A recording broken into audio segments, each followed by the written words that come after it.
ధర్మదృఢబద్ధమూలో నిగమస్కంధ పురాణ శాఖాఢ్య క్రతుకుసుమో మోక్షఫలో మధుసూదన పాదపో జయతి.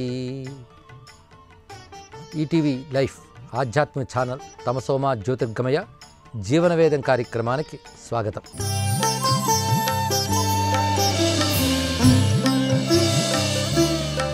స్వస్తి అనేటువంటి భావం వేదాల్లోంచి వచ్చింది. ఇప్పటికి కూడా మనం స్వస్తి చెప్పాడు అంటుంటాం. స్వస్తి చెప్పాడు అంటే పూర్తి చేశాను అర్థంలో వాడతాం, కానీ స్వస్తి అంటే పూర్తగుట అని అర్థం మాత్రం కాదు.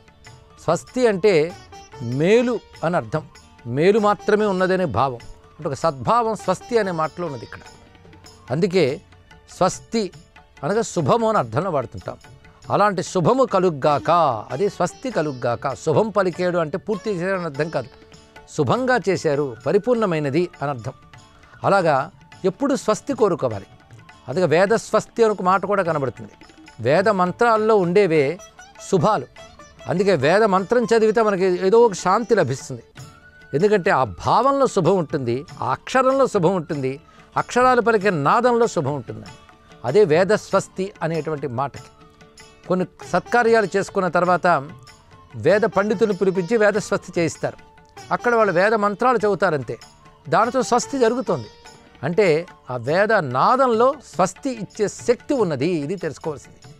అందుకే వేద అక్షరం పలికేటువంటి క్రమం ఒకటి ఉంటుంది. ఉదాత్త అనుదాత్త స్వరిత అనేటువంటి స్వరములతో వేదాన్ని పలికినప్పుడు ఆ వేద శబ్దమే మనకి స్వస్తినిస్తుంది. ఇక అందులో భావాలు కూడా శుభంకరమైన భావాలే. వేదం అంతా కూడా శుభమే. అందుకే వేదం అనగానే మన రెండు చేతులు జోడించి నమస్కరిస్తాం, ఎందుకంటే శుభస్వరూపం కనుక. శుభము భగవంతుని యొక్క స్వభావము, స్వరూపము. అందుకే వేదము కూడా భగవంతుని యొక్క స్వరూపమే, స్వభావమే అవుతున్నది ఇక్కడ. వేదో వేద విదవ్యంగో వేదాంగో వేదవిత్కవి అని విష్ణు సహస్రనామాలు చెప్పుకుంటున్నాం. వేదము ఆయన యొక్క స్వరూపము. అందుకే వేద శివశివో వేద అని కూడా అంటున్నారు ఇక్కడ. అందుకే స్వస్తి, శుభము, మంగళము, ఈ మాటలన్నీ కూడా వేదం నుంచి వచ్చినటువంటి మాటలే. ఇప్పుడు మన వ్యవహారంలో మాట్లాడుతున్న అన్ని చక్కని పదాలను కూడా వేదము నుంచి వచ్చింది. అందుకే భారతీయ సంస్కృతి అంటేనే వేద సంస్కృతి. వేదంలో ఇచ్చిన విజ్ఞానమే మనకు పురాణ ఇతిహాసాల్లో కూడా పొందుతున్నాం కనుక అవి మన జీవనంలో కలిసిపోయే కనుకనే శుభం కోరుకోవడం, భద్రం కోరుకోవడం, మంగళం కోరుకోవడం, క్షేమం కోరుకోవడం, స్వస్తి కోరుకోవడం జరుగుతుంది. ఇప్పుడు వాడిన ఈ శబ్దాలన్నీ వేదం నుంచి వచ్చినవేనండి. అలాగే స్వస్తి మాత్ర ఉత పిత్రేను అస్తు స్వస్తి గోభ్యో జగతే పురుషేభ్య అని అధర్వేద మంత్రంలో ఒక అద్భుతమైన భావం కనబడుతున్నాయి. అలాగే స్వస్తిన ఇంద్రో వృద్ధశ్రవా స్వస్తిన పూషా విశ్వవేదాహ అంటూ వేదములో స్వస్తి మంత్రాలు గోచరిస్తున్నాయి. ఇవి శాంతి మంత్రాలుగా కూడా చెప్పబడుతున్నాయి. అంటే దేవతలు మనకి స్వస్తి కలిగింతురుగాక అని అర్థం, అంటే మేలు కలిగించాలి అని అర్థం. అలాగే ఎవరికి మేలు? అందరికీ మేలు, అది గొప్ప విషయం. అదే నాకు మేలు కలిగించాలనడం కాదు, అందరి మేలు కోరుకోవడం. అది వైదిక సంస్కృతిలో గొప్ప విషయం అండి. ఇక్కడ ఏదో కొందరి మేలు కాదు, అందరి మేలు కోరుకుంటుంది. అంటే ఎవరైతే ఈ ధర్మానికి చెంది ఉంటారో వారికి మాత్రమే మేలు కలగాలి, ఈ ధర్మానికి చెందని వారికి మేలు కలగకూడదు అని అనరు. భూమి యందున్న మానవాళికి మేలు కలగాలి, ప్రకృతికి మేలు కలగాలి. అంతేకాదు ఎక్కడో అంతరిక్షంలో ఉన్న గ్రహ నక్షత్ర తారకలకు కూడా మేలు కలగాలన్నారు ఇక్కడ. అదే అంతరిక్ష శాంతి, ద్యౌశాంతి అన్నారు ఇక్కడ. అన్నప్పుడు ఆకాశం క్షేమంగా ఉండాలి, ఆకాశం నక్షత్ర మండలాలు క్షేమంగా ఉండాలి, అవి శాంతిగా ఉండాలని చెప్తున్నారు. అదేవిధంగా మానవుడైన వాడు ఎవరి క్షేమం కోరుకోవాలి? వద్దన్నా మొదట నా క్షేమం అని ప్రతివాడికి వస్తుంది, అది అవసరమే. కానీ నీ క్షేమం కోరుకోవడమే కాదు, నువ్వు కొందరి క్షేమాలు కోరుకోవాలి అని చెప్తూ కుటుంబ బాధ్యతని మానవుడికి చాలా ముఖ్యమైనదిగా చెప్తున్నది వేదం. స్వస్తి మాత్ర ఉత పిత్రే, ఇది గొప్ప మాట. అంటే ఇక్కడ మా తల్లికి క్షేమం కలగాలి, మా తండ్రికి స్వస్తి కలగాలి అన్నారు ఇక్కడ. అంటే తల్లి తండ్రి బాగుండాలి, ఇది కోరుకున్నది గొప్ప అంశం. అందుకే ఈ ప్రార్థనల్లో తల్లి తండ్రి బాగుండాలి, పూర్వీకులు అనుగ్రహం మనకు లభించాలి. దీన్ని బట్టి మాతృదేవో భవ పితృదేవో భవ అనే భావం ఎంత చక్కగా చెప్పారో గమనించవలసిన అంశం ఇక్కడ ఉన్నది. అంతేకాదు వారి వల్ల మనకు క్షేమం కలుగుతుంది, మనం వారి క్షేమం కోసం ప్రయత్నించాలి. బాల్యంలో మనం ప్రపంచంలో వెళుతూ ఉంటే మనం తీర్చిదిద్దింది తల్లిదండ్రులే. అలా తీర్చిదిద్ది మనకు మేలు కూర్చారు. మనకు మేలు కూర్చిన తల్లిదండ్రుల మేలును మనం కోరుకోవాలి. అందుకే వేదంలో మరొక చోట మానో మహాంత ఉత మానో ఉక్షితం అనే మంత్రముల్లో మానో మహాంత ఉతమానో అర్భకం అని కూడా తెలియజేశారు. అంటే పెద్దవాళ్ళు వాళ్ళని హింసించకూడదు ఎవరును. అదేవిధంగా పిల్లలు క్షేమంగా ఉండాలి, పెద్దలు బాగుండాలి, పిల్లలు బాగుండాలి అని కూడా చెప్తున్నారు ఇక్కడ. అందులో మహాంతం అనే మాటలో పెద్దవారు అన్నప్పుడు మనకంటే వయస్సులో పెద్దవారు, జ్ఞానంలో పెద్దవారు, లోకానికి పనికొచ్చేవారు, వీళ్ళందరూ మహాత్ములే. వారు క్షేమంగా ఉండాలి. అర్భకం పిల్లలు క్షేమంగా ఉండాలని విశాలమైన దృక్పథంతో వేదం చెప్తున్నది. ఇక్కడ మాత్రా పిత్రే అంటే తల్లికి తండ్రికి కూడా స్వస్తి అస్తు అన్నారు. ఇక్కడ మేలు కలుగ్గాక ఇది కోరుకోవాలండి, తల్లిదండ్రులు బాగుండాలి ఇక్కడ. అదేవిధంగా తర్వాత స్వస్తి గోభ్య స్వస్తి, గోవులకు స్వస్తి గాక. అమ్మా నాన్న తర్వాత ఆవులకు అంత ప్రాధాన్యం ఇచ్చారు. ఆవులకు క్షేమం కలగాలి అని అర్థం ఇక్కడ. ఎందుకంటే గోవు ద్వారా మనం పాడి పంట పొందుతున్నాం కనుక గోసంతతి క్షేమంగా ఉండాలి, అందుకు గోవులను ఆరాధించాలి అనేది భారతీయ సంస్కృతిలో ప్రధానం. తల్లి తండ్రి తర్వాత స్థానం గోమాతకి ఇచ్చారు అంటే గోసంపదపై ఎంత భావం ఋషులకు ఉన్నదో మనకి స్పష్టమవుతున్నది. గోభ్య స్వస్తి అస్తు, గోవులకు క్షేమగ్గాక. ఈ చెప్పడంలో పాడి పంట బాగుండాలనే భావమే ఇక్కడ ధ్వనిస్తున్నది. గోవుల క్షేమం ఎందుకంటే అవి పాలిస్తాయి గనక, ఇంకా పాలతో పాటు పెరుగు నెయ్యి ఇవన్నీ ఇస్తాయి గనక. అదేవిధంగా గోవులు గోమయంతో గోజలంతో అంటే గోమూత్రంతో మనకి భూమికి సారం లభిస్తున్నది. అదేవిధంగా గోసంతతి అయినటువంటి వృషభాల వల్ల మనం పొలాలు దున్నుతున్నాం కనుక మానవుడి జీవనానికి ఆధారమైనటువంటి గోవులు క్షేమంగా ఉండాలని అన్నారు. ఇది ఒక భావం అండి. అంతేకాదు గోవులు క్షేమంగా ఉంటే భూమి క్షేమం కలుగుతుంది. ఇది సూక్ష్మమైనటువంటి ఆర్ష విజ్ఞాన దృష్టి ఇది. అందుకే గోవులు సంపద ఎంత ఉంటే అంత మేలు భూమికి. అందుకే భారతీయ సంస్కృతిలో గోవుకి అంత ప్రాధాన్యం ఉన్నది. గోసంపద పెరుగుతూ ఉంటే భూమి క్షేమం. అందుకే పూర్వం గోస్వామి అనేవారు. ఇక్కడ గోవుని సంపదగా భావించేవారు కనుక గోసంపదలు బాగా కలిగిన వారు ఎవరో వాళ్ళు గోస్వాములు అనిపించుకుంటారు. అందుకే గోవులనే సంపదకి క్షేమం కలుగ్గాకన్నారు. ఇంకొక అర్థం ఉంది గోభ్యాహ స్వస్తి, ఇది కూడా చాలా అవసరం. తల్లి తండ్రి తర్వాత గోవులకి చెప్పడంలో మరొక భావం కనబడుతుంది. గోవులు అనగా వేదవాక్యములు, వేద ధర్మములు అని అర్థం. ఇక్కడ వాక్యం అంటే ఆ వాక్యం చెప్పిన ధర్మం, ఆ ధర్మాలకి స్వస్తి కలుగ్గాక అన్నారు ఇక్కడ. అంటే ఎవరునూ ధర్మం విడిచిపెట్టకుండా ధర్మాన్ని పాలిస్తూ ఉంటే ధర్మానికి రక్షణ లభిస్తుందండి. ధర్మరక్షణ అంటే అర్థం ఏంటంటే ధర్మాన్ని మనం పాటించడం, ధర్మాన్ని రక్షించడం. ధర్మం పాటిస్తూ ఉంటే ధర్మం విలువ తెలుస్తుంది, ధర్మం యొక్క అనుభవం తెలుస్తుంది. ఆ ధర్మం తర్వాత వారు కూడా ఆచరిస్తారు. అంతేగాని ధర్మం అంతా ఈ పుస్తకంలో పెట్టానైనా చదువుకో బాగుపడతావు అనడం కాదు, ధర్మాన్ని పాటించు బాగుపడతావు అని చెప్పాలి ఇక్కడ. కానీ ధర్మాన్ని పాటించడమే ధర్మానికి క్షేమం కలిగించడం. అటువంటి ధర్మానికి స్వస్తి కలుగ్గాక అని చెప్తున్నారు గోభ్య అనే మాటలు. అటు తర్వాత జగతే పురుషేభ్య, ఈ జగత్తులో ఉన్న సర్వజీవులకు, ఇక్కడ పురుష శబ్దం జీవులందరినీ తెలియజేస్తుంది. జీవులందరికీ శుభం కలుగ్గాక అని చెప్పారు ఇక్కడ. విధంగా తల్లికి తండ్రికి ముందు చెప్పి తర్వాత గోవుల క్షేమం, ధర్మం యొక్క క్షేమాన్ని కోరుకుని ఆ తర్వాత అందరి క్షేమం కోరుకుంటున్నారు. ఇక్కడ గమనిస్తే తన యొక్క క్షేమం గురించి ఏం చెప్పలేదు, వీరి క్షేమాన్ని కోరుకుంటున్నాడు అని మాత్రమే చెప్పారు, లేదా వీరి క్షేమాన్ని కోరుకోవాలి అని చెప్పారు. అయితే వీరి క్షేమాన్ని నువ్వు కోరుకుంటే భగవంతుడు నీకు క్షేమాన్ని కలిగిస్తాడు, ఇది తెలుసుకోవాల్సినది. ఎందుకంటే తల్లిదండ్రుల పట్ల కృతజ్ఞత ఎంతో చక్కగా చెప్పారు. అదేవిధంగా గోసంతతి ధర్మం పట్ల చెప్పారు. ఆ తర్వాత సర్వజీవుల పట్ల ఇది సమూహ క్షేమాన్ని ఆకాంక్షించుట అని కనబడుతున్నది. అదే వేదం యొక్క ప్రధానమైనటువంటి ఉద్దేశం సమూహ క్షేమం. మన జీవనం ఎప్పుడైనా సరే సమూహ క్షేమం కోసం ఉన్నట్లయితే అది ఉత్తమ జీవనం అవుతుంది. తన కోసం తాను బ్రతికేవాడి గురించి చరిత్ర గుర్తుంచుకోదు, సమూహం కోసం జీవించగలగాలి. అందుకే ఎట్టి పరిస్థితుల్లోనైనా అందరూ క్షేమంగా ఉండాలని అనుకునే వాడికే క్షేమం కలుగుతుందనే భావం ఇక్కడ. జగతే పురుషేభ్య స్వస్తి అస్తు, ఈ జగత్తులో సమస్త పురుషులకు అనగా జీవులకు స్వస్తి కలుగ్గాక అన్నారు. పురుషో శబ్దం వేశారు కానీ మగవారిని అర్థం కాదు. వేదం దృష్టిలో పురుషుడు అంటే జీవులు అని అర్థము. అందులో మానవులు మాత్రమే కాకుండా సర్వ జీవకోటి చెప్పబడుతున్నది.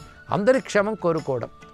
మానవుడి జీవితం ముందు కుటుంబంతో ప్రారంభమవుతుంది, తర్వాత సమాజంతో విస్తరిస్తుందండి. ఇది తెలుసుకోవాలి. మనిషి పుట్టాడు అంటే ముందు తల్లి, తర్వాత తండ్రి, అక్కడ ప్రారంభమవుతుంది, అది కుటుంబం. తర్వాత అందరి క్షేమం కోరుకోవడం అనేది సమాజం. అందుకే ముందు కుటుంబంలో తల్లి తండ్రి క్షేమాన్ని కోరుకుని సమాజంలో అందరి క్షేమం కోరుకోవడం అనేది వచ్చేటప్పటికల్లా జీవుడు కుటుంబం నుంచి విశ్వంగా విస్తరిస్తాడు. కుటుంబంతో అనుబంధం తెగకుండానే విశ్వంలో విస్తరిస్తాడు, అది తెలుసుకోవాలి. ఇది ఎలాంటిదంటే చెట్టు మూలంతో అనుబంధం తెంచుకోకుండానే ఆకాశం వరకు ఎలా విస్తరిస్తున్నదో మనం కుటుంబంతో అనుబంధం తెంచుకోకుండానే ప్రపంచంతో విస్తరించాలి, ప్రపంచమంతా విస్తరించాలి. ఇది తెలుసుకోవాలి ఇక్కడ. అది కుటుంబ క్షేమం చాలా ప్రధానం. కుటుంబాన్నే క్షేమంగా చూసుకొని వాడు ప్రపంచాన్ని ఎక్కడ క్షేమంగా చూస్తాడు? కుటుంబాన్ని క్షేమంగా చూసుకోవడం అర్థం ఏంటంటే ప్రపంచాన్నంతని దోచుకుని కుటుంబాన్ని పోషించడం అర్థం కాదు ఇక్కడ. తనకు మూలమైనటువంటి తల్లి తండ్రి వారి క్షేమం, తన భోగస్థానాలు క్షేమం కాదు, తనని రక్షించిన స్థానాలు క్షేమంగా ఉండాలని కోరుకోవాలి. అది రక్షించిన స్థానాలంటే తల్లి తండ్రి మన రక్షణ స్థానాలు, అందుకే వారు క్షేమంగా ఉండాలని కోరుకున్నారు ఇక్కడ. ఆ తర్వాత విశ్వక్షేమం. అందుకే సమూహ క్షేమం కోరేవాడు, ఇంకొకరి క్షేమం కోరేవాడు వాడు క్షేమంగా ఉంటాడని వేదజీవనం చెప్తున్నది. ఇంకొక క్షేమం కోరుకోవడం అనేది ఎంత విస్తరించిందంటే ఎక్కడో మన కంటికి కనబడినటువంటి అంతరిక్షంలో ఉన్నటువంటి ఏ దివ్య భూమికలు ఉన్నాయో అక్కడి వారు కూడా క్షేమంగా ఉండాలి, శాంతిగా ఉండాలని కోరుకుంటున్నామంటే భూమి అంతా క్షేమంగా ఉండాలి, వసుధైవ కుటుంబకం అనే భావనతో పాటు విస్తరించి విశ్వమే కుటుంబంగా చెప్తున్నదండి. అది దీని యొక్క గొప్ప భావం. ఎందుకంటే వసుధైవ కుటుంబకం అనేది కూడా వేదమిచ్చిన భావమే. మొత్తం వసుధ అనగా భూమి అంతా కుటుంబం అని భావించారు ఇక్కడ. మాతాచ పార్వతీదేవి, పితాదేవో మహేశ్వర, బాంధవా శివభక్తాశ్చ స్వదేశో భువనత్రయం అనే మాట మనకు కనబడుతున్నది. ముల్లోకాలు స్వదేశం అన్నాడు. ఇది ఇంకా గొప్ప భావం ఇక్కడ. కనుకనే ముందు నా ఇల్లు, తర్వాత భూమి, తర్వాత విశ్వము. విశ్వంలో మన కంటికి కనబడిన లోకాల్లో ఉన్న వాళ్ళు కూడా క్షేమంగా ఉండాలని కోరుకున్నామంటే హిత ఆకాంక్ష అనేటువంటిది ఎంత విస్తరించాలో మన స్వభావంలో చూడండి ఇక్కడ. అయితే మనం కోరుకున్నంత మాత్రాన క్షేమం జరిగిపోతుందా అని కొంతమంది కుతర్కాలు చేయవచ్చు కాక, అసలు ఇంకొకరు క్షేమం కలిగించే శక్తి మనకుందా అని అది కూడా ఆలోచించవలసిన అంశం. అందరికీ క్షేమం కలిగించగలిగే శక్తి అందరికీ ఉంటుందా అండి? ఇక్కడ ఉండదు. అందుకే అందరి క్షేమం కోసం నువ్వు చెయ్యగలిగింది చెయ్యి, చేయగలిగినంత ప్రయత్నం చేయి, కానీ అందరి క్షేమాన్ని కోరుకో. ఆకాంక్షించడమే చాలా గొప్ప మాట అండి. అదే శుభాకాంక్ష అంటే. అందరూ బాగుండాలని ఆకాంక్ష హృదయమారా రావగలగాలి.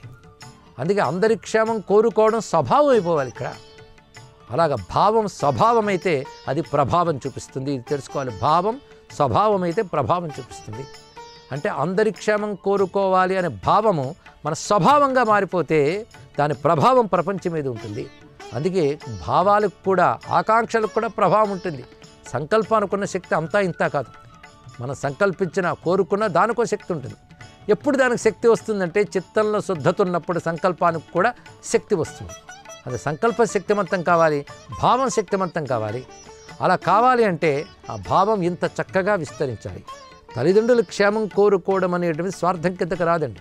ఇప్పుడు భార్యాపిల్లల క్షేమం కోరుకోవడం అనేది కూడా మంచిదే, కానీ దానికంటే గొప్పది తల్లిదండ్రుల క్షేమం కోరుకోవడం. ఎందుకంటే మూలాల్ని మర్చిపోకుండా ఉండడం చాలా ప్రధానమైన అంశం. లోకంలో భార్యాపిల్లలు బాగుండాలనేది ప్రతివాడు సహజంగా చేస్తాడు, కానీ తల్లిదండ్రుల గురించి చూసుకునే వాళ్ళు ఎంతమంది అండి? బాల్యంలో తల్లిదండ్రులే ముఖ్యం, కానీ బాల్యం దాటిపోయిన తర్వాత తల్లిదండ్రులు అవసరం లేని జీవితం ఒకటి వస్తుంది వాడికి. తల్లిదండ్రులు అవసరం లేని బ్రతుకు వచ్చాక తల్లిదండ్రుల ప్రాధాన్యం గుర్తుపెట్టుకొని బోధ అవసరం అవుతుంది ఇక్కడ. అప్పుడు వాడికి చెప్పాల్సి వస్తుంది. అందుకే తన మూలాలను మరవకుండా తల్లిదండ్రుల యొక్క స్వస్తిని కోరుకునుట అనేది చెప్పారు ఇక్కడ. అందుకే మాతృదేవో భవ పితృదేవో భవ ఎందుకు ఉపదేశమైంది అంటే అది అవసరం మానవుడికి. చదువుకున్న పిల్లవాడు తిరిగి సమాజ జీవితంలోకి వెళ్ళేటప్పుడు గురువు బోధిస్తూ చెప్తాడు ఈ మంత్రాన్ని వేదంలో. ఏమని? మాతృదేవో భవ, పితృదేవో భవ, ఆచార్య దేవో భవ, అతిథి దేవో భవ అనే మాటది ఇక్కడ. ఎందుకంటే అవి నీ జీవన వ్యవహారంలో పడి సంపాదనలో పడినప్పుడు నీకు వాళ్ళు గుర్తురారయ్యా, అందుకే గుర్తు చేస్తోంది శాస్త్రం ఇక్కడ. వాళ్ళు గుర్తుపెట్టుకో, ఇది అవసరము. అందుకే మాత్రే పిత్రే స్వస్తి నో అస్తు అని ఈ మంత్రంలో చెప్తూ నా యొక్క తల్లికి తండ్రికి స్వస్తి కలుగ్గాక అనే భావం అంతా చక్కగా చూపించారు. ఇది నిజానికి మన మూలంతో ప్రారంభమవుతున్న స్వస్తి భావన. అది క్రమంగా జగతే పురుషేభ్య విశ్వమంతా క్షేమంగా ఉండాలి అని చెప్తూ ఈ మాట వేదంలోనూ మరొక చోట కనబడుతుంది. సర్వే భవంతు సుఖినః, సర్వే సంతు నిరామయాః, సర్వే భద్రాణి పశ్యంతు, మా కశ్చిత్ దుఃఖభాగ్ భవేత్ అనేటువంటి మంత్రంలో కూడా ప్రసిద్ధిగా ఉన్నది. ఎవరైనా భారతీయ సంస్కృతి గొప్పతనం చెప్పండిరా అంటే ఒక్క శ్లోకం చెప్పినా చాలండి.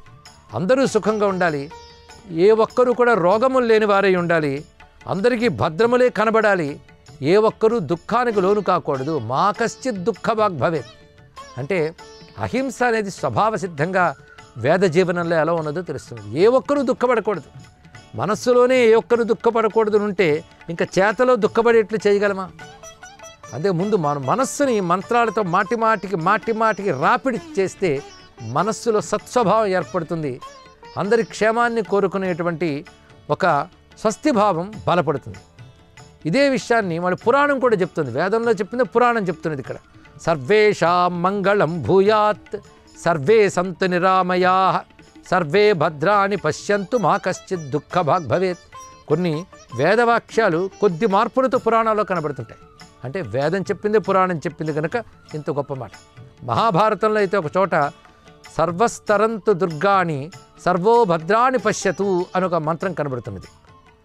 అందరూ కష్టాల నుంచి బయటపడిపోవాలి, అందరికీ శుభాలు కలగాలి. ఇది చాలా గొప్ప భావం అండి. ఇలాంటి స్వభావం కలిగిన వాడే ధర్మరాజు మొదలైన వారు.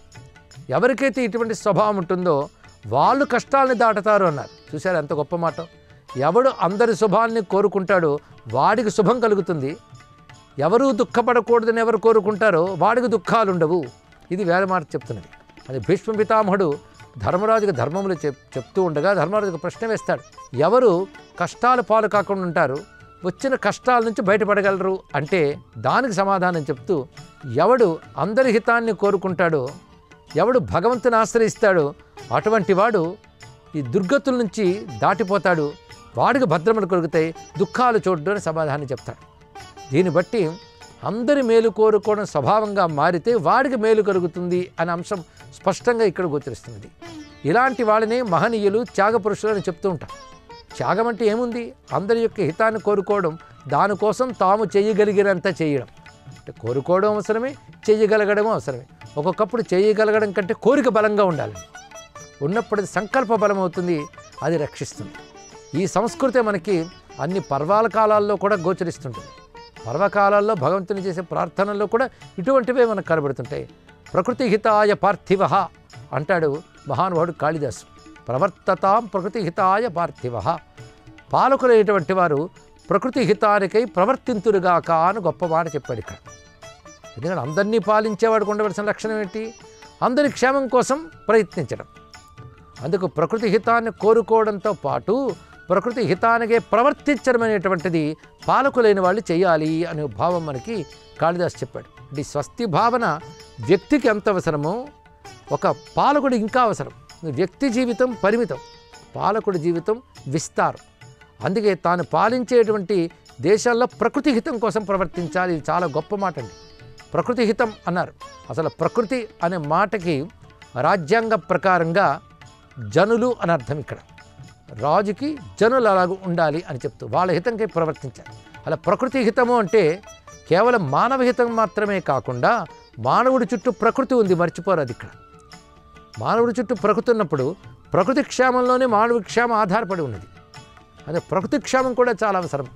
అదే పాలించేవాడు తాను పాలించే రాజ్యంలో ఉన్నటువంటి మానవుల్ని మాత్రమే కాకుండా ఆ రాజ్యంలో ఉన్నటువంటి పంచభూతాలని ఇతర జీవులను కూడా క్షేమంగా చూడగలగాలి. అదే పురుషేభ్య అనే మాటలోనే సర్వజీవులని అన్నారు, మానవుల్ని మాత్రమే కాకుండా. ఈ విధంగా వ్యక్తి ప్రయత్నించాలి, అదేవిధంగా పాలకుడు ప్రయత్నించాలి అని గట్టిగా తెలియజేస్తూ మనకి స్వార్థరహితమైన సద్భావన, స్వస్తి భావన అలవడాలని చూపిస్తున్నారు ఇక్కడ. అది ధర్మబద్ధమైనటువంటి సర్వేషాం మంగళం భూయాత్, అందరికీ మంగళమగలుగాక అన్న భారతీయ వేద జీవన గానం ఏదైతుందో, ఋషి వాక్యం ఏదైతున్నదో అది ప్రమాణంగా తీసుకుని వెళుతుండాలి. ఇలా చూస్తూ ఉండగా ఎన్ని అందమైన భావాలు మనకి ప్రకృతి హితం కోసం చెప్తున్నవి గోచరిస్తూ ఉంటాయి. ఇంకొకరి దుఃఖం నేను తట్టుకోలేను గనక ప్రపంచంలో దుఃఖమంతా నాకు వచ్చిని, నా ఆనందం అందరికీ రాని అంటాడు రంతిదేవుడు భాగవతంలో. ఇది చిన్న విషయం కాదండి. అందరి దుఃఖాన్ని భరించడం అంటే అంత తేలిక. మన దుఃఖం మనం భరించడానికి జీవితం సరిపోవట్లేదు. ప్రపంచంలో ఉన్న దుఃఖమంతా నాకు రాని, అందరూ క్షేమంగా ఉండని అంటాడు రంతిదేవుడు. దానిని భాగవతంలో సుఖయోగి మహాభాగవతోత్తముడుగా రంతిదేవుని చెప్పాడు. నిజానికి భక్తుడు అంటే భగవంతుని కీర్తించిన వాడు అంటారు, కానీ అందరి క్షేమం కోరుకున్న వాడు భక్తుడు అవుతాడు అంటే వాడే నిజమైన భక్తుడు అని చెప్పారు ఇక్కడ. ఎందుకంటే అంతా భగవత్ స్వరూపమైనప్పుడు అందరి క్షేమం నువ్వు కోరుకుంటున్నావంటే భగవంతుని క్షేమం కోరుకున్నట్లే. భగవంతుని క్షేమం నువ్వు కోరుకోవడం ఏంటి? ఆయన ఎప్పుడు క్షేమంగా ఉంటాడు కదా అంటే భగవంతుని క్షేమంగా ఉండాలని కోరుకోవడం అది నీ యొక్క భక్తికి నిదర్శనం, నీ ప్రేమకు నిదర్శనం. అదే ఎవడు విశ్వక్షేమాన్ని కోరుకుంటాడో వాడే నిజమైన భక్తుడు అని భాగవత ధర్మం మనకి ప్రతిపాదిస్తుంది. అందుకే ప్రపంచంలో అందరూ భక్తులు అయిపోతేనే బాగుంటుందండి. భక్తి మార్గం అంటే ఏదో వృద్ధాప్యంలో చూసుకుందాం అనుకుంటారు, కానీ బాల్యం నుంచే భక్తులైతే వాడు విశ్వహితాన్ని కోరుకుంటాడు. ఎందుకంటే విశ్వం విష్ణువు కనుక, విష్ణువు విశ్వం కనుక. భగవద్భక్తి భావనకి అత్యంత ప్రధానమైనటువంటిది విశ్వ కళ్యాణ భావన, విశ్వమంగళ భావన, స్వస్తి భావన. ఇటువంటి స్వస్తి భావన ఎవరికి ఉంటుందో వారికి దేవతలు కూడా స్వస్తిని కలిగించెదరు అని అద్భుతమైనటువంటి విషయాన్ని అటు వేదములు, ఇటు ఇతిహాసాలు, పురాణాలు అన్నీ ప్రతిపాదన చేస్తున్నాయి. అటువంటి స్వస్తి భావాన్ని మనం విస్తరింపజేసుకుని జగత్క్షేమాన్ని కలిగించాలని ఋషుల ఆకాంక్షకు నమస్కరిస్తూ స్వస్తి. ఈ కార్యక్రమాన్ని తిరిగి చూడాలనుకుంటే www.youtube.com/ETV Life Spiritual లో చూడవచ్చు.